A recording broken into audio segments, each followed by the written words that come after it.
বিছানার উপর বসে আছে। দুজনের কারো মাঝেই জড়তা নেই। মনে হয় আমরা জনম জনম ধরে দুজনকে চিনি জানি। আমিও বিছানায় উঠে বসলাম। সে আমার দিকে তাকিয়ে বলল, আমার ঘুম পাচ্ছে। ঘুমাবে?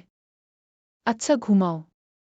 আমার কথায় আবার কিছুটা মন খারাপ হয়ে গেল। সে ভাবেনি আমি এত সহজেই ঘুমাতে বলবো। আমি চাই না সে ঘুমাক। তবুও বললাম। কোলবালিশ মধ্যে দিয়ে আভা শুয়ে পড়ল। এমন কাজ দেখে কিছুটা অবাক হলাম। বিয়ের পরেও আমাকে কোলবালিশ নিয়ে ঘুমাতে হবে? ওর দিকে তাকিয়ে বললাম, কোলবালিশ দিলে কেন? সে অভিমানী সুরে বলল, তুমি যাতে আমাকে ছুতে না পার। চুপ হয়ে গেলাম। এখনই অভিমান করে বসে আছে। মেয়েটা বেশ অভিমানী বুঝাই যায়। অভিমান ভাঙানোর দায়িত্ব আমাকেই নিতে হবে। কোলবালিশ নিয়ে অন্য পাশে রাখলাম। আভার পাশে আমিও শুয়ে পড়লাম। হাতটা ধরে কাছে টেনে নিলাম। চোখের মাঝে লজ্জা দেখা যাচ্ছে।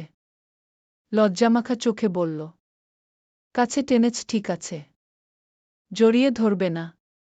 কিছু নিষেধের মাঝে হ্যাঁ সূচক কথা থাকে। সে আমাকে জড়িয়ে ধরতে বলছে। আমি কাছে টেনে শক্ত করে জড়িয়ে ধরলাম।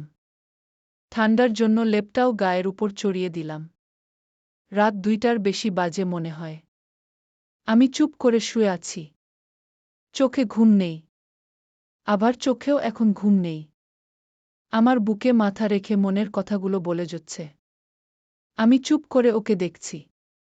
এমন একটা মেয়ের প্রেমে না পড়লেই নয়।